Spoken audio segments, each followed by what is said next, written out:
예, 관정이라고 하는 것은 총독 관저지를 말하죠. 가야바에게서 관정으로, 관저로 끌고 갔는데, 유대인들은 자신들이 로마의 지배를 받는 것이 굉장히 자존심이 상한 일이죠. 민족적으로 자존심이 상한 일이기 때문에 가능하면 로마하고는 이렇게 거래를 하지 않기를 원했겠죠. 그렇지만 대제사장들이나 그 당시 현실 세계의 지도자들은 현실은 어떤 것인지 잘 알고 있습니다. 오죽했으면 예수님에게 와서 가이사에게 세금을 바치는 것이 합당하냐, 그런 질문을 할 정도였으니까. 그래서 예수님께서 가이사의 것은 가이사에게, 하나님의 것은 하나님에게 바쳐라, 그렇게 말씀하셨습니다. 유대인들은 자신들이 하나님의 백성이기 때문에 하나님의 통치를 받는 것이지, 총독, 로마 황제가 보낸 총독의 통치를 받는 게 싫었고, 또 로마 황제는 이미 자기를 신적인 존재라고 생각합니다. 제국의 왕들이 다 자신을 신적인 존재로 생각하는 그런 개념이니까, 이게 유대인들이 예수님을 데리고 그 가야바에게서부터 관정, 빌라도가 있는 관정으로 간 것은 아주 특이한 거죠. 로마는 이스라엘을 다스리긴 하지만 행정적이고 정치적인 통치는 하지만 종교적인 문제는 가능하면 타치하지 않기를 원했습니다. 제국을 통치한 경험에 의해서 수많은 민족과 나라들이 있는데 굳이 그 유대인들이 막 죽기 살기로 그 저항하고 대적하는 그 종교적인 문제를 건드려서 통치를 어렵게 할 필요가 없는 거죠. 종교야 너희가 뭘 믿든지 간에 세금 내고 황제의 통치에 반역만 하지 않으면 괜찮다. 그러니까 이 빌라도도 물어보는 게, 예수님께서 너 왕이냐? 왕은 로마 황제가 세워야 되는데 네가 왕이 됐느냐? 이 반역과 관련된 그런 것이냐? 그걸 물어보고 그게 자기가 기대하는 대답이 아니었어요. 그러니까 이제 예수님, 이거 뭐 종교적인 문제인데 왜 내가 처리해야 되느냐? 이 빌라도는 발을 빼고 싶어하고 그런 상황에 있다고 볼 수가 있습니다. 그런데 유대인들이 왜 자신들의 종교적인 자존심을 팽개치고 예수님을 끌고 로마의 그 총독의 관저에 가서 재판을 해달라 했느냐? 그게 이제 나오죠. 31절에 빌라도가 이르되 너희가 그를 데려다가 너희 법대로 재판하라. 유대인들이 이르되 우리에게는 사람을 죽이는 권한이 없나이다. 이렇게 죽이고 싶은 거죠. 교회에는 교회법이 있어요. 교회는 교회법으로 재판하고 그 재판할 수 있는 권한이 당회라고 하는 권한이 있습니다. 172회라고 합니다. 그래서 교인들이 무슨 잘못을 하면 당회가 불러서 권고하기도 하고 말 듣지 않으면 재판을 해서 치리를 합니다. 교회가 하는 치리 가운데 제일 엄한 것은 출교라고 하는 것입니다. 당신은 교인이 아니다, 더 이상. 출교죠. 당신은 기독교인이 아니고 우리 교회와 아무 상관없으니까 우리 교회에서 나가라. 출교입니다. 문제는 이 출교라고 하는 재판이나 이 벌이 영적인 것이지 물리적인 것이거나 경제적인 것이거나 무슨 그런 손해를 끼치는 건 아닙니다. 그것을 하나님의 벌로 인정하는 사람에게는 굉장히 무서운 것이고, 땅에서 매면 하늘에서도 매기 때문에 우리가 출교했으니까 너는 천국에서 너를 다시 만나지 않을 것으로 생각한다. 너하고 나는 영적인 데 상관이 없다. 그런 것이죠. 근데 그걸 뭐 인정하지 않고 무시하는 사람에게는 뭐 출교를 하든지 뭘 하든지 뭐 그게 뭐 내가 돈 손해보는 것도 아니고 나를 감옥에 가둔 것도 아니고 하니까 아무 상관이 없다고 생각하는 거죠. 유대인들은 예수님을 자신들의 종교의 법에 따라서 출교하거나 종교의 법에 따라서 재판하거나 그렇게 하려고 하지 않았습니다. 거기서 죽이는 법이 있어요. 어떻게 죽이냐면 돌로 때려 죽이는 법이 있습니다. 그것은 하나님의 뜻에 어긋나고 율법을 모독하는 사람들에 대해서 군중들이 하는 건데 이게 자신이 없는 겁니다. 군중들을 모아놓고 재판할 때 예수를 지지하는 사람들이 많기 때문에 과연 그 자기들이 원하는 결과가 있을까? 그 다음에 혹 자기 사람들 모아놓고 예수님 가운데 세워놓고 막 이런 식으로 하다가 나중에 뒷감당이 안 될까 싶었어. 그래서 이제 로마의 손을 빌려다가 죽이고 싶은 거죠. 그래서 이스라엘의 지도자들이 예수님을 데리고 빌라도의 총독으로 간 것입니다. 여기서 이제 빌라도는 항상 그 로마를 대리하는 사람이니까 물어보는 게 그거예요. 예수님 보고 네가 왕이냐? 그렇지 물어보죠. 그렇게 그렇죠. 빌라도가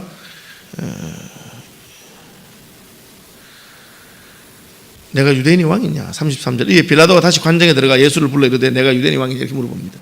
이제 빌라도가 재판해달라 하니까 이 사람들이 어떻게 하냐면은 예수님을 갖다가 관장 앞에 놓고 빌라도를 불러요. 빌라도를. 이 총독으로서는 기분이 나쁜 일이에요. 저들이 들어와서 자기들이 들어와서 뭐 이렇게 말해야 되는데 6월절이 지금 다가오니까 이방인하고 만나면 부정해진다는 거야. 굉장히 그 종교적인 형식적인 의식적인 것에 대한 굉장히 해요. 그래서 우리가 안 나가고 네가 나와라. 이방인의 집에 들어가서 부정해지기 싫으니까. 그런데 빌라도가 나왔어요. 나온 이유는 빌라도는 정치가기 때문에 굳이 하는 짓은 기분 나쁘지만 굳이 유대인들하고 내가 마음을 상할 필요는 없어요. 그 사람들이 그럼 따지서 하니까. 그래서 빌라도 나와서 무슨 일이냐 이래 묻고 대화를 하니까 이제 이 사람 이제 재판해달라. 아니, 누가 알아서 재판해라. 너 법 있지 않느냐 하니까 우리는 사람을 죽일 권한이 없다. 그래서 빌라도 깜짝 놀라서 도대체 무슨 죄를 지었길래 죽이려고 하느냐 하고는 이제 예수님 보고 딱 물어보는 게 한 가지입니다. 네 왕이냐? 그러니까 예수님이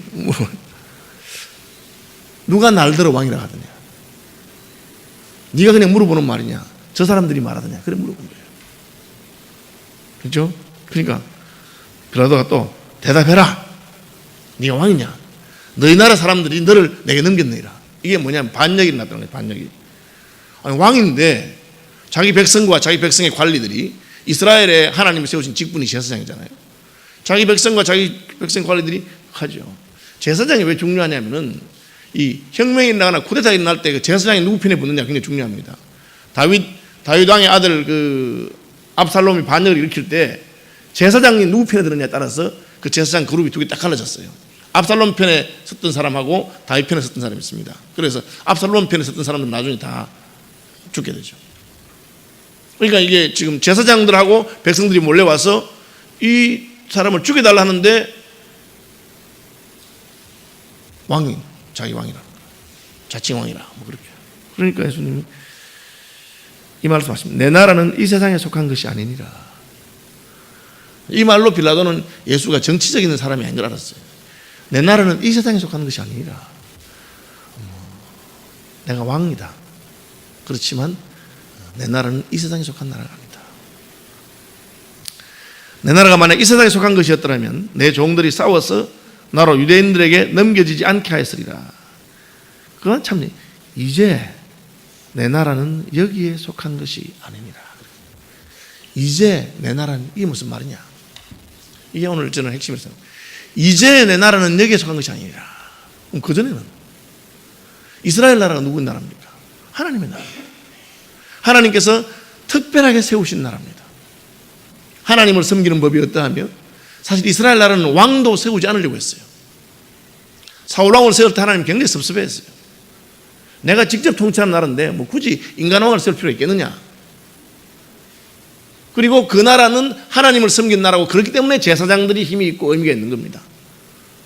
그런데 예수님이 오셨을 때 자기 땅에 오매, 이스라엘을 말이에요. 자기 땅에 오매 자기 백성이 영접하지 아니했다. 성전에서 가르치는데 그걸로 보고 무슨 권한으로 가르치느냐. 예수님이 기가 막혀서 포도원 비유를 하시면서 이게 누구냐? 너희들은 관리하는 사람이지 주인은 하나님 아버지가 아니더냐? 솔로몬이 성전을 건당해서 하나님께 바친 거 아니었느냐? 내가 아들이다. 아들이 무슨 성전세를 내며 아들이 아버지 집에서 가르치는데 무슨 문제가 있겠느냐? 이제 그런 개념으로 말하는 유대인들이 못 알아듣는 거예요. 전혀 못 알아듣고 그러니까 예수님이 이제 드디어 백성이 자기 왕을 죽이려고 잡아온 거예요. 백성의 관리들이. 이게 이제 프랑스 혁명이 일어나면서 왕과 왕비를 잡아다가 단도에 죽입니다. 그 길로 프랑스 왕국은 사라진 거예요. 민주국가인 프랑스 생겨진 거죠. 더 이상 왕은 필요 없다는 거죠. 예수님께서 이제 내 나라는 여기에 속한 것이 아니다. 왜? 유대인들이 자기 왕을 잡아다가 죽이려고 하니까. 그렇죠? 그 다음에 이제 이렇게도 물어봅니다. 내가 유대인이냐? 36절. 빌라도가 대답하되 내가 유대인이냐? 그렇게. 이게 무슨 말이냐? 왕이 아니고 유대인이라고 해도 이렇게 할 수는 없지 않나.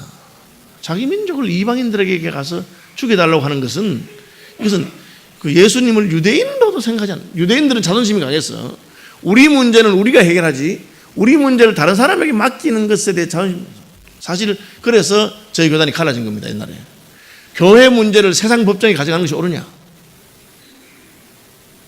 총회가 결국은 교회 문제를 세상 법정에 가져가지 마라.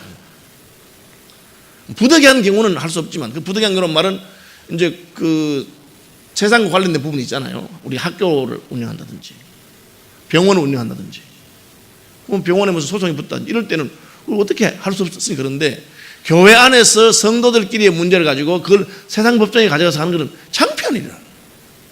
하나님의 법정 앞에서 심판받을 텐데 우리는 세상 법정에서 징역 10년 하는 것보다 근신, 수찬정지 10년이 더 무섭다고 생각하는 사람들이에요. 그렇죠. 그런데 그런 사람이 하나님 백성인데 그 유대인들이 자꾸 예수님을 빌라도를 보고 재판해달라 하니까 빌라도가 처음에 유대인 왕이냐 물었고 왕이 아니라 이 땅의 왕이 아니고 내 나라는 여기 속하지 않으니까 너 유대인은 맞냐? 유대인들이 왜 너를 잡아 죽이려 하느냐? 이제 이게 이 장면입니다. 두 나라가 있습니다. 그죠? 땅의 나라 있고 하나님의 나라가 있는데 그 땅의 나라와 하나님의 나라의 사이에 딱 끼어있는 나라가 유대인의 나라입니다. 이스라엘이죠. 이스라엘은 땅에 있으면서 하나님의 나라를 대변하는 나라입니다. 그 당시 예수님 당시 땅의 나라는 누구냐? 로마죠. 로마가 세계를 통치하고 정복해서 땅의 나라입니다. 하늘의 나라는 하나님께서 통치한 나라인데 그 하늘의 나라와 땅의 나라를 동시적인 성격을 가지고 있으면서 보여준 나라가 이스라엘이죠. 땅에 속해 있지만 하나님의 나라를 보여주는 건데 문제는 이스라엘이 드디어 하나님의 나라인 것을 포기한 것입니다. 왜? 그 왕을 잡아다가 죽이려고 하기 때문에. 이게 왜 중요하냐? 신약적으로 말하자면 우리도 마찬가지. 우리도 두 개의 나라가 있습니다. 대한민국에 사는 대한민국 백성이면서 우리는 천국 백성입니다.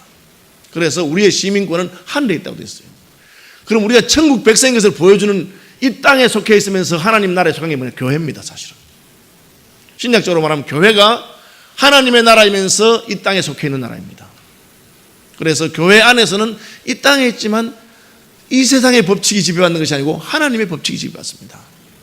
그래서 교회에서 세상에 권력 있고 권세 있고 이런 사람들이 와서 한다고 해서 교회에서는 그걸 인정하지 않습니다.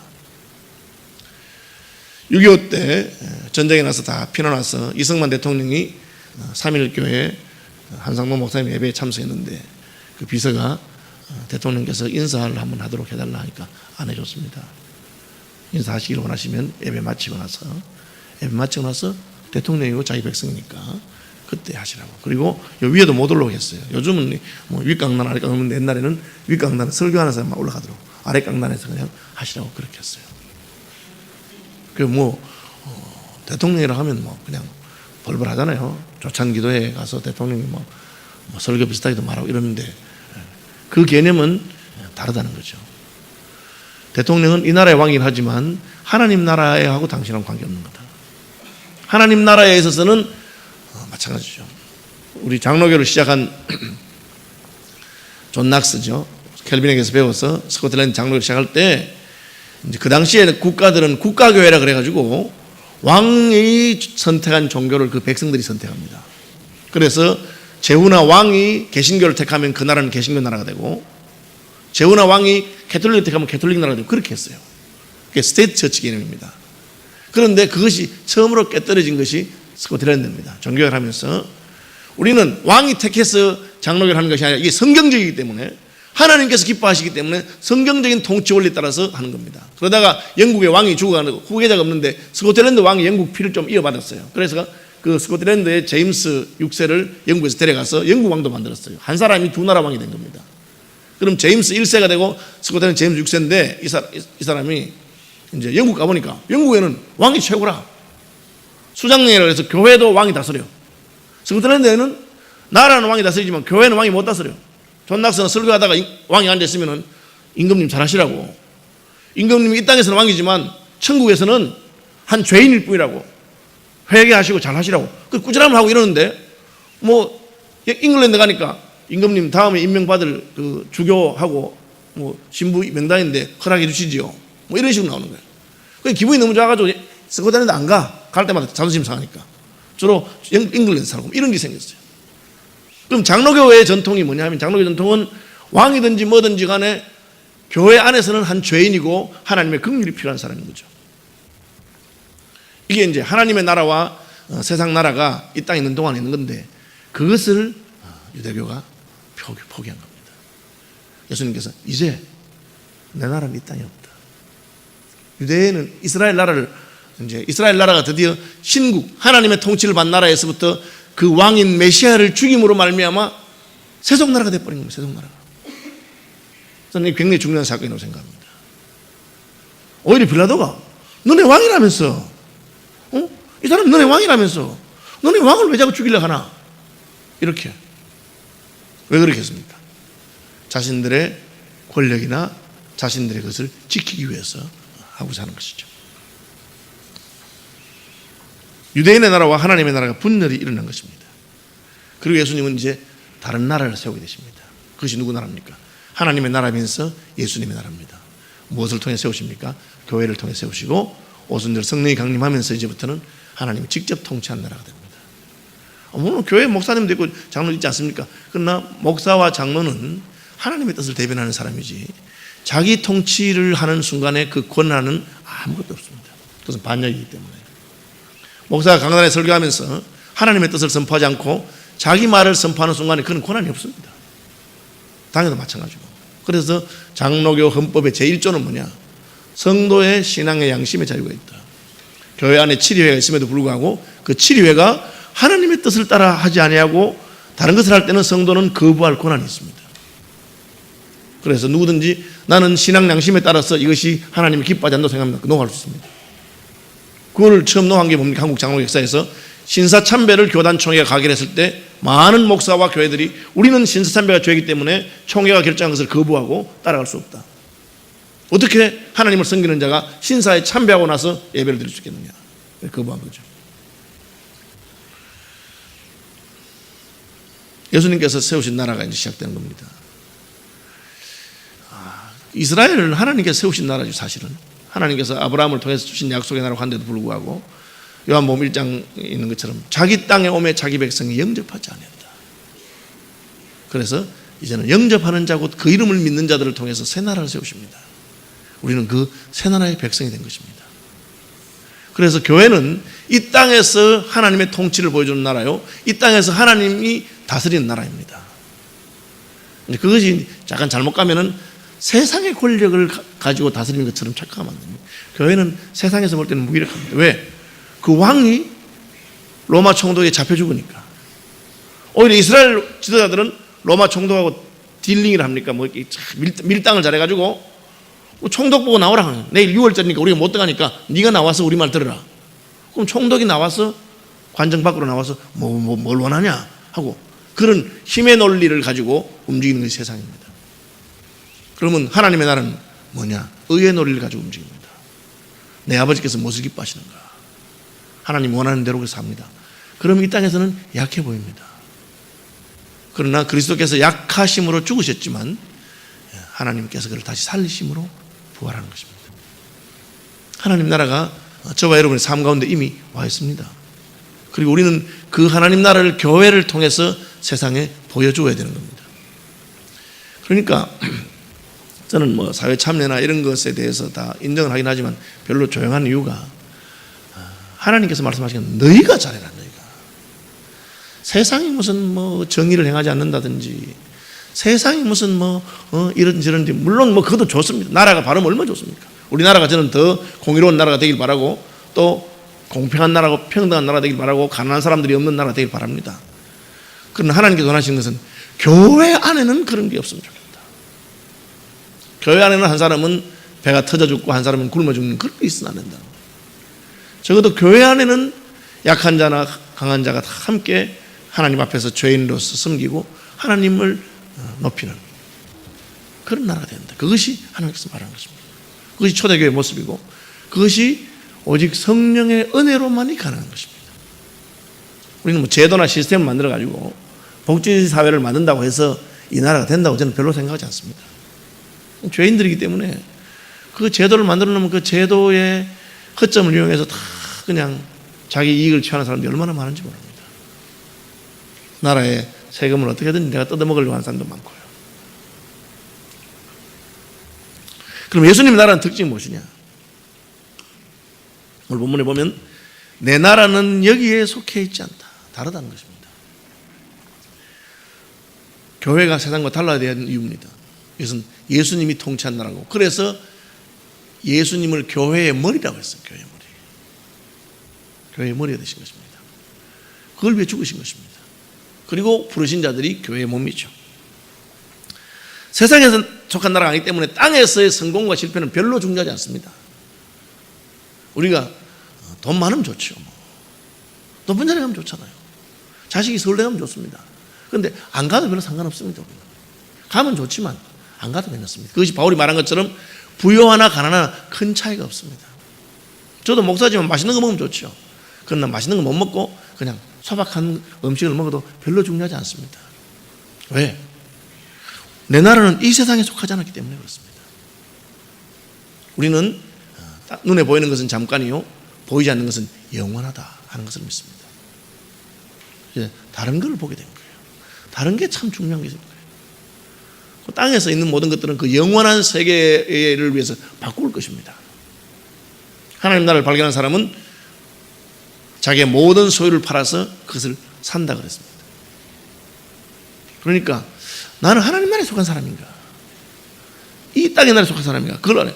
이 이스라엘 백성들과 지도자들이 예수님을 잡아 죽인 것은 그들이 더 이상 하나님의 나라에 속해 있지 아니하고 세상 나라에 속해 있는 사람인 것을 보여준 겁니다. 형식적으로는 하나님 나라에 속해 있는 것처럼 보여요. 빌라도의 관정에 안 들어갑니다. 이방인들 만나면 불쌍해지니까 안 들어가. 형식적으로는 아주 종교적이고 의식적인데 실제로는 핵심이 뭐냐? 예수님 잡아 죽이는 거예요. 왜? 예수님 가르침이 자기들 불편하게 하기 때문에. 예수님 가르침이 너무 과격하기 때문에. 진짜 과격합니다, 여러분. 요즘 어떤 분들은 11조를 바쳐야 되느냐 만 이런 거 가지고 하는데, 여러분 제대로 구원받고 은혜 받은 그런 논쟁은 하나도 의미가 없어요. 왜? 내가 예수 믿고 내 모든 것이 주님 것이라. 11조만 바치면 되면 얼마나 좋겠어요. 나머지 내 마음대로 쓰면 되는데. 그럼 세금 10% 떼고 마는데, 복지국가도 30% 40% 떼는 데 있는데, 우리 천국 백성인데, 그건 뭐 아무것도 아니에요. 그것도 뭐 바치기 싫어하는 분은 안 바치면 돼. 저는 바치지 말아요. 바칠 필요 없어요. 하나님 돈 없는 분도 아니고. 그거 가지고 뭐 쓰시겠어요. 그러나 주님 나라에 들어가면 주님이 원하시면 목숨까지도 다 드리죠. 적어도 그게 옳다는 건 압니다. 우리 하나님 백성이 됩니다. 그분이 왕이기 때문에. 왜 다른 나라입니까? 세상 나라는 백성이 왕을 위해 죽습니다. 그게 충이죠, 충. 왕이 아무리 개떡 같아도 계백장군이 의자왕이 말년에 그렇게 삼천궁녀를 거느리고 해도 왕이 부르면 가서 죽습니다. 충신이니까. 충신이잖아요. 이순신 장군이 그 해군 총참모 총장을 갖다가 그냥 완전히 1등병 만드는데도 다시 부르면 또 옵니다. 그게 충성이니까. 하나님 나라는 어떻습니까? 왕이 자기 백성을 위해 죽습니다.